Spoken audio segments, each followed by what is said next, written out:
Morning, love. Good to see you. There is so much going on in our world. I hope and pray that you are engaged in what's going on and just praying for people around the globe. As I talk to family members who have family members in Ukraine right now that are taking up arms and facing just a Goliath situation, we just want to invite you to pray. Pray for that nation. Pray for the situation there. I cannot overemphasize. We are at a critical time in history, and just want to encourage you to be seeking the Lord, be praying for His will in all these global, national, local events, and just really being anchored deep in what God has called us to be. And so, as we're here today, we're beginning this brand new teaching series called Anchored, where we really want to dive into what is it that I am anchored into? What is it that is most central to my life as a person of faith? And we're going to begin this by looking at why I believe what I believe. And in this series, we are going to be looking at, I want to be really clear about this, we are going to be looking at what brings us together. Because the fact is, we could literally go through every person, every group in this room, and those that are online, and if we dig down deep enough in minutia, we will find things that you are in disagreement about. I mean, just real superficially, some of you really like seafood, and others of you don't like seafood. And so if we say we're going to have seafood, you're like, I don't want to eat that at that table. And then there's more issues that are maybe more significant. When I've been a pastor for now more than 20 years in this conference. I served prior to this in the Kentucky conference. But I've been a pastor for now more than 20 years here in Michigan. And when I was assigned to my very first church, the lay leader that was also the choir director became a great friend. But he was raised in a tradition that had certain beliefs and certain values. And so when we would get together, we would really have some spirited arguments around some things, some finer points of theology. I mean, one of those things that Dale and I would often argue about was baptism. He was raised in a Mennonite tradition, which is like one step liberal of Amish, okay? And so, I mean, it's a really conservative, and his understanding of baptism, and me as a Wesleyan, trained in the Methodist doctrine and so forth, we would have some really good spirited conversations. But we loved each other, had good friendship, and it was wonderful. So I know that we can dig down in these things and find stuff that we disagree about. There'll be some folks that are just really convinced of predestination. Others will say free will. Others will say things like, speaking in tongues is something that's good, it's a part of our faith experience. Other people say, no, that was just for the first century and first Christians. Others will say, communion, the elements literally become the body and blood of Christ. Others will say, no, it is just a symbol. And we could find things that would divide literally every one of us. Okay? And so for some of you that are coming today, you're looking for us to dive right into some really finer minutia things, and you might walk away disappointed. But the goal of this study is to introduce you to the core things that bring us together as a church. And what I'm going to be teaching on over the next 5 weeks, we're going to start today. So this is kind of like a massive introduction to the next 5 sermons. Okay? What we'll be talking about over the next 5 weeks are really like mountain of theology, mountain of theological points. There may be another way to say it is, it's like an ocean. Okay? I mean, you can scoop a gallon of water out of the ocean and say, yes, I have the ocean in my hands, and I really understand it's wet, it has this, but do you really understand all that the ocean has? It's like this. Let me throw out this. There's a date that's important in my life, June 14th, 1997. And you probably could look up on the calendar and say, oh, well, that was a Saturday, and oh, it was sunny. And you might know about this much about that date for me.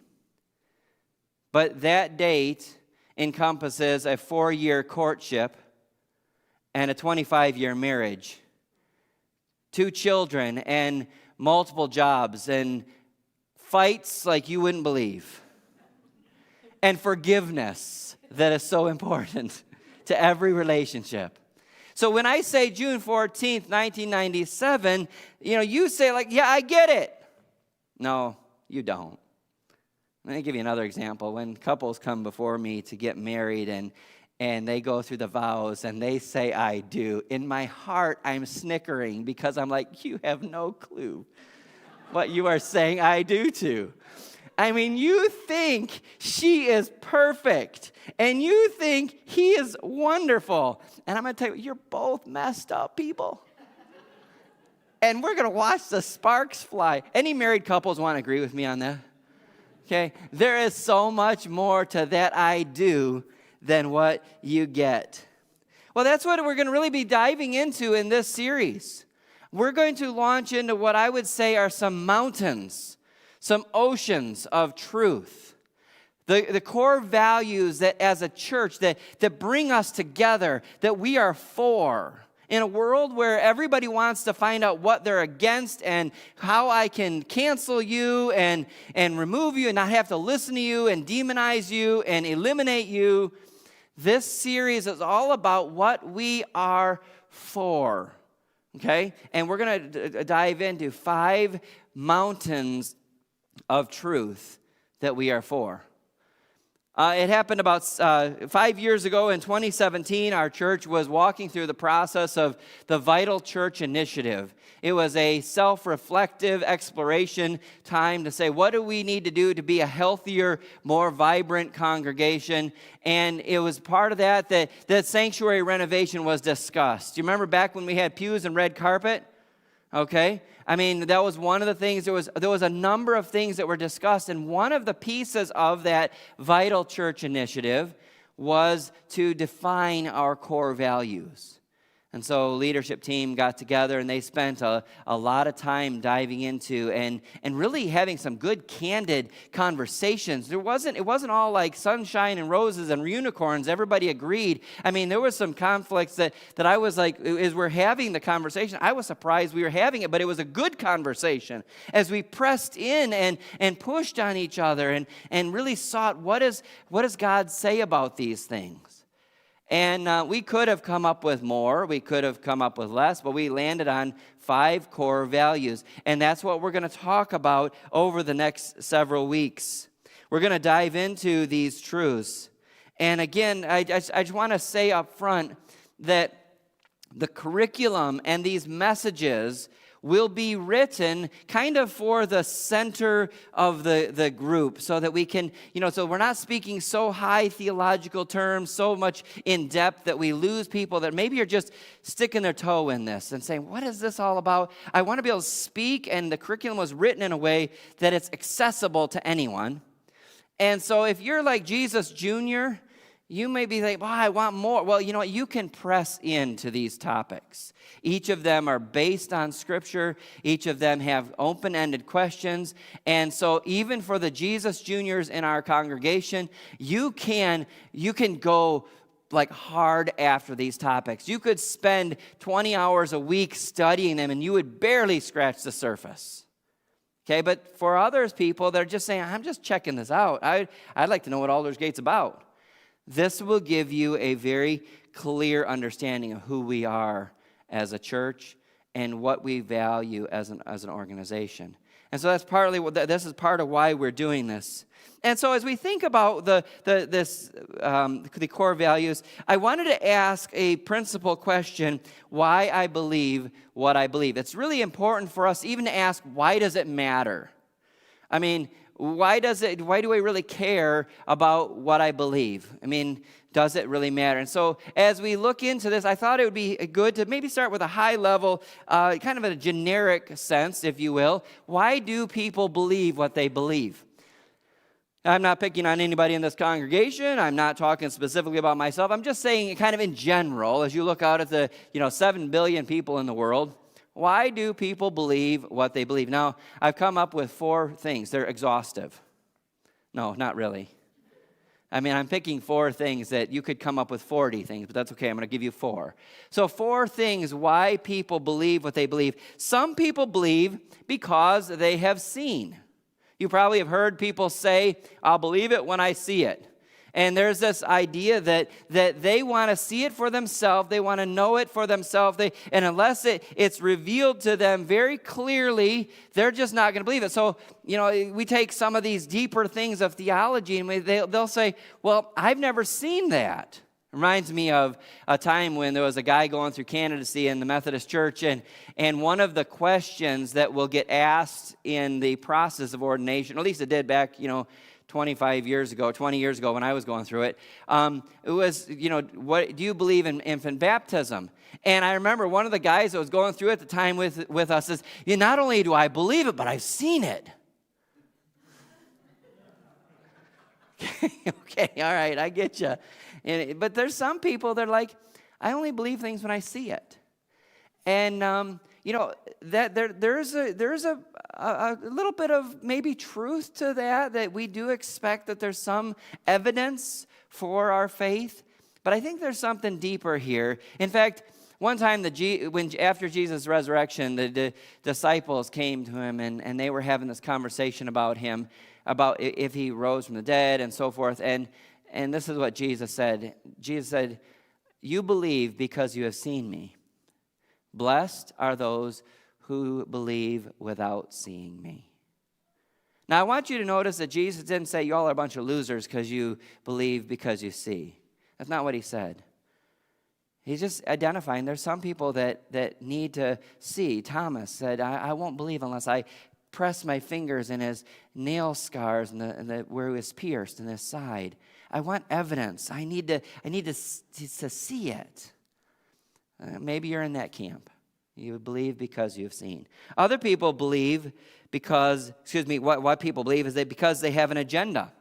They have an agenda. They look the way I always looked at things. They have this agenda in their mindset, and so they have a certain belief system because underneath that a belief system, there is an agenda that they want to have happen. They want something to go a certain way, and so they align themselves. They believe, they assent to things because they have a specific motivation for it. They have certain convictions because those convictions lead them to certain ends that they want. And so they believe that their means justify the ends, and so it really doesn't matter so much what they believe. They just really have an agenda for what they want to accomplish, and so that's why they believe. And we see this in our own world, and the Bible talks about this in verse 18, and in the book of Romans chapter 1, verse 18, 19. The whole chapter 1 is phenomenal to address this topic, but in 1:18 it said, and 19, but God shows his anger from heaven against sinful, wicked people who suppress the truth. And you got to understand, there's an active will here that they're suppressing the truth. They're hiding, they're concealing the truth by their wickedness. They know the truth about God because he has made it obvious to them. There is an agenda. God has made himself aware and obvious to the whole globe. He's made himself aware to every person. But there are people who, because if God is God, then that changes some things about themselves. That changes the way they look at things. That will impact their life. They're just like, rather than admitting it, they'll say, no, I believe this. And they actually have an agenda behind what they believe. And so they believe because they have an agenda. Other people believe, and all of us were in this category, every one of us in this room, that we believe what we believe because they are blind. If you have come to faith in Jesus, you need to understand that all of us were, blind at one time. We all were blind. That's the basic premise behind someone who does not have faith yet in Christ, who's not surrendered. There is a blindness that goes on. They just don't see it. They don't have a worldview for it. They don't have an understanding of it. There was a great philosopher named Dr. Anthony Flew. He was raised Methodist, by the way, which is interesting, but he became a very outspoken atheist. And at one time in this very famous debate that he was having with a Christian about the existence of God, a doctor Flew, with an arrogant tone, looked at the guy, and the guy presented and said, okay, Dr. Flew, just for argument's sake, let's pretend you stood before God. And Dr. Flew's like, well, I don't believe there's God. And he said, okay, just pretend with me. If you stand before God, what will you say to him about why you didn't believe? And Dr. Flew said, well, I would say, sir, you have not provided me adequate evidence for your existence. Now, we can argue about whether there's adequate evidence, and I think Matthew did a really good job last week addressing the evidential nature, that the fact that Jesus is who he says he is. And if you deny that, then you've got obviously an agenda. But the fact is, there's a blindness that we all have before accepting Christ. St. Paul, on the road to Damascus, was breathing out murderous threats against Christians, persecuting them, killing them. And in the road to Damascus, he was confronted by the risen Christ. And there was this blindness that was exposed. And scales fell off of Paul's eyes after a point, and he began to see really what was true. This is conversion at its very basic. If after conversion to your faith, nothing about your world has changed, you need to ask the question, did you really convert? Okay? Did you really accept Christ? Because the sweetest little old lady in our congregation has stuff Jesus wants to work on. Okay? The most handsome, integrous man in our congregation, Jesus has things he wants to work on. And so if we come to a place where your post-conversion, post-Christian experience is the same as your pre-Christian experience, that nothing has changed, then you have to ask yourself, did I really convert, or did I simply tag Jesus on as my fire insurance to my already believed ideology? Is Jesus simply a tack on to what I believe? Okay? And this is really a case of blindness. And this is the problem. The difficulty with blindness is if you're blind, how do you know? How do you know? I mean, if you can't see, if you have a disease that the principal symptom is the inability to recognize diseases, how do you know you're sick? Okay? This is why in my own life, I have some guys in my life that have absolute access to every area of my life. There's not a question they can ask me that I will not answer honestly. Now, they're not perfect. They've got their own flaws. But they're men, they're older than me, but they're men that I've been walking with that have access to my life because I know that I have blind spots. We all do. Blindness. The Bible says this in 2 Corinthians. The God of this age, not talking about Jesus here, he's talking about the God of this world, has blinded the minds of unbelievers so that they cannot see the light of the gospel that displays the glory of Christ, who is the image of God. There is a blindness, a spiritual blindness. I find this in conversations with people lots of times. And in the conversation, I can just tell, I can sense that there's a hardness and a blindness. And I'm like, well, I'm not going to even engage in that area. I'll just nod and smile and nod affirmatively. You know? Because blindness, people don't want to be told when they're blind. The fourth reason people believe what they believe is they believe because they trust God. There is a conviction of saying, I'm going to trust you. This is not just an intellectual assent. This is a heart conviction that says, I'm going to put my trust in you. This is not a fleeting trust based on circumstances or events. This is a trust based on a decision, a commitment that we trust God. And we don't have time to walk through the life of Abraham and his story of faith, but in the book of Genesis, chapter 15, verse 6, it says this about Abram. Abram believed the Lord, and he credited it to him as righteousness. Abraham trusted God.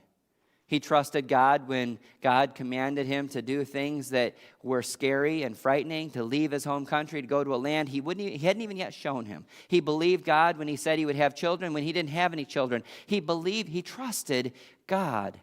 And so there's a place where we come to in our faith journey where we admit that I don't have all the answers. And I just have to trust God. And in this next 5 weeks, you may be confronted with things that are like, boy, I don't know, but am I going to trust God? Am I going to trust what he says? So there's lots of reasons why people believe, and I could have given you a dozen more, but I stopped at 4. So why does it matter? Why does it matter what I believe? And so we're going to spend the next 5 weeks looking at some core values about things that we believe as a church. And I would ask, why does it matter? Okay? Who gives why not just continue doing services and messages and things hopefully that are helpful for your life? But why does it matter? The fundamental reason we're doing this study is this. My beliefs shape my life. My beliefs shape my life.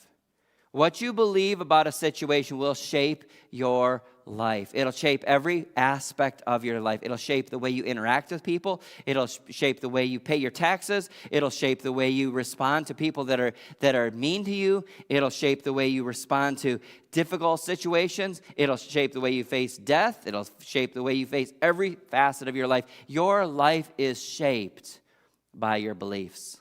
This is why the book of Proverbs says to us, commands us, guard your heart above all else, for it determines the course of your life. Your heart, it compels you, it motivates you. When you see somebody who is motivated, moved by their heart, by their inner passion, there's a conviction that comes out of that. And so we need to guard our hearts and recognize that it determines the direction of our life. Proverbs 29, verse 18 says this, without revelation, people run wild. That word revelation, without vision, without understanding what God is saying, people run wild because they do whatever feels good. They do whatever is most convenient for them. They do whatever is best for them. They run their own direction. Running wild literally means that they're going in all different directions, whatever seems right to them. It's like in the book of Judges. Each person did what was right in their own eyes. So without revelation, people run wild. But one who follows the divine instruction will be happy. There is a joy that comes from following God's direction. And then lastly, why this matters from Proverbs 23, verse 7. For as he thinks in his heart, so he is. According to how you think in your heart, what you believe, you live that out. You remember the old Descartes statement, I think, therefore I am? You know, this idea that you think, therefore you exist. This is why I don't believe in the existence of government. Just kidding. But how we think about things, it impacts what we do. And according to your what you think in your heart, you become. If you walk into a relationship with this disposition that there will be conflict because that other person doesn't like you, you'll react that way. If you walk into a conversation predisposed certain ways, it will affect you. So how do we shape, or why does this matter? Okay, it matters because my beliefs shape my life. So now I want to press down just a little bit deeper into why I believe what I believe. Okay, and really this is where we will be going as a church. I mean, why I'm a part of Aldersgate, because I believe in what this place is for. I believe in this community. I've been your pastor for 8 years, and I'm just watching what you do, what we do as a community. We're not perfect by any means. If you think we're perfect, we are not perfect. But I believe in this place. I believe in the people that I'm in ministry with. I believe in the people that I serve alongside in leadership. I believe in this place. Okay? So why I believe what I believe? Well, for me, and for this church, all of our faith comes back to a conviction of who Jesus is. What Jesus said, what Jesus modeled, what Jesus valued, how Jesus lived, how Jesus interacted with people. It really all goes back to Jesus. Okay? There was a great missiologist named Alan Hirsch. He's actually from Australia, that he's a missionary to the United States. And he says one of his principal convictions is that the church needs to be re-Jesused. They've lost Jesus. They've chased after all kinds of other secondary things when really the church needs to be about Jesus. And one of the things I love about this place is that it is about Jesus. It seeks after Jesus. We pray and we talk about Jesus. We're learning to model our life after what Jesus said and taught. And it really comes back to 1 Peter chapter 3:15, which tells us, in your heart, revere Christ as Lord. I want to pause right there for just a minute.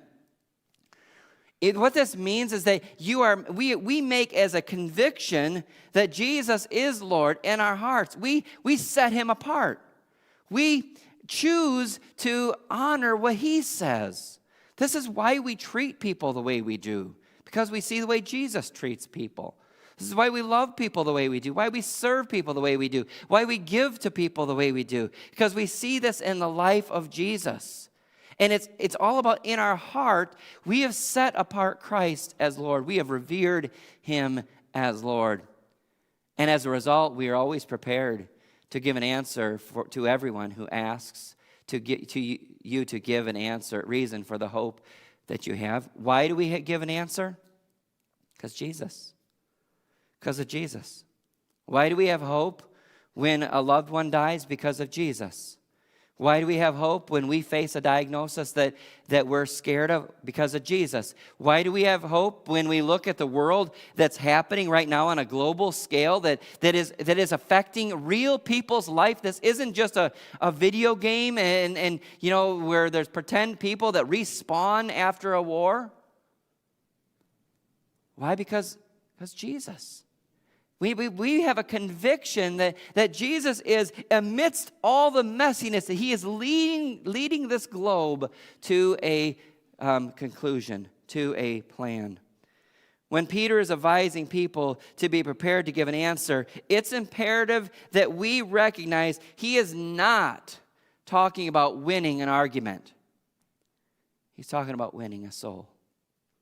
Pointing people to Jesus is not about pointing out where they are wrong and you are right, where they are bad and you are good.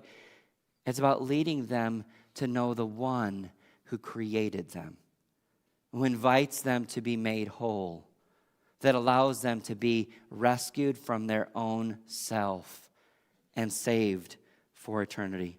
We're not talking about winning an argument. We're talking about winning a soul. It's all about, in our hearts, have we revered Christ? You see, Jesus is not a philosophy or an ideology. He is a person. He is at the center and the foundation of our hope. In John 14, we read this upper room discourse. And back up just one slide for me. Don't put that up quite yet. I'll tell you in John 14, we read this upper room discourse. And in this upper room discourse, which I've been having a ball with my Tuesday morning study on, we finished up John 14 last week. We're going to be going into John 15 after the Lenten study. But in John 14, this upper room discourse, Jesus was asked 3 questions. The first was he was asked by a guy named Thomas. The second question was by a guy named Philip. And the third question was by Judas. Not Judas, the one that betrayed Jesus, but another Judas. There was actually 2 Judases in the disciples. Okay, so Thomas asked this question, and it begins to set up why we believe what we believe. So Thomas asked him, go ahead and go to verse 5. Thomas said to him, Lord, we don't know where you are going. How can we know the way? What happened is Jesus told him he was going away, and Thomas is like, well, wait, where you're going? If you're going to the Sea of Galilee to minister there, we're going. If you're going here, we want to go wherever you're going. But we don't know the way, okay? So you got to understand what Jesus says. The very next thing is profound, because Thomas is asking a very crucial question about his faith. Lord, where are you going, and how can we get there if we don't know the way? Now, what Jesus doesn't do is he doesn't write out a map and say, okay, you take a left at this and go here. Jesus tells them how to get where he's going. Verse 6, Jesus answered, I am the way, the truth, and the life. No one comes to the Father except through me. Notice that Jesus did not point them to a philosophy, a theology, an ideology, some training that you need to get to be the superstar in your faith. He was pointing them to a person, a man. He was pointing them to himself. He said, I am the way. I am the truth. I am the life. Why do I believe what I believe? Because of Jesus. Jesus is who he said he is. Jesus did what he said he would do. He is the only person ever born of a virgin, lived a sinless life, died, and rose again. Jesus is the one who split AD into BC. He is God incarnate. And my faith rests wholly, exclusively, principally on this Jewish man, born in a manger, died on a cross, and 3 days later rose from the grave. I mean, we can point to a lot of great philosophers, great religious teachers. We can go visit their graves and their markers. We can't go visit the grave of Jesus because he's not there. He's alive. He's the only one to ever come out of the grave. And so my faith, my hope is not in something we can argue about. It's in a man. This is why I say about, we're going to be talking about these big topics, these mountain topics. And it all comes back to Jesus, because I know we'll want to get into some of the finer points, and there'll be things, you and I, if we sit and have coffee, I'll bet we could find things we disagree on. And here's my principal thing. I love you anyway. I'm good with that. You want to believe that people don't speak in tongues? That's cool. Yeah, that's all right. You want to believe that this other, thing of theology, we can be friends. Okay, but let's talk about Jesus. Because I believe if you're chasing after Jesus and I'm chasing after Jesus, that we are going in the same direction. Okay? And I am less concerned about what the nuances of where you're at is where the direction of your feet. I was having this conversation with a colleague, a dear friend, nobody in the area, so don't try to guess who it is, okay? But I was having a conversation with a colleague, and she was lamenting some of the problems in her church, and this was happening, and this was happening. She was just going on, and just kind of things were falling apart, and people were leaving, and it was a hot mess. And I said, well, are you taking him to Jesus? I mean, are you just like this person, you're just pointing him to Jesus? And I kept going back to this idea of who Jesus is. And she finally got to the root of it, which to me exposed why she was experiencing some of the problems. She said, Michael, here's the problem. You and I just have a total different understanding of who Jesus is. Oh, okay. I believe Jesus is God. Unashamedly. Now, if you don't believe that, I'll still be your friend. I mean, I didn't, spit venom at this person and call him a heretic and march around their place of worship with signs. I just loved her, and we had coffee and donuts, and then I went on my way and thought to myself, Lord Jesus, I pray you would meet her on the road to Damascus.